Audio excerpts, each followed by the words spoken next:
Hi everyone, in this video we will learn about lock screen that when we unlock with face unlock, it should stay in lock screen or it should come to home screen. We will learn how to change that. Go to settings,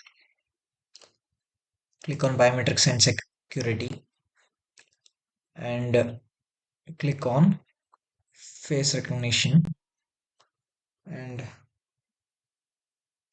input your PIN,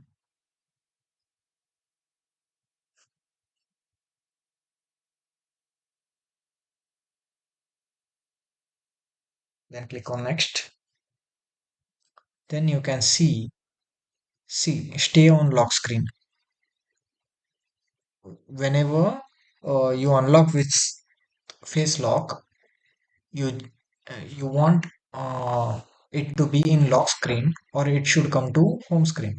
If you click this off, when you unlock, it will directly go to home screen instead of being in lock screen only. Thank you for watching, guys.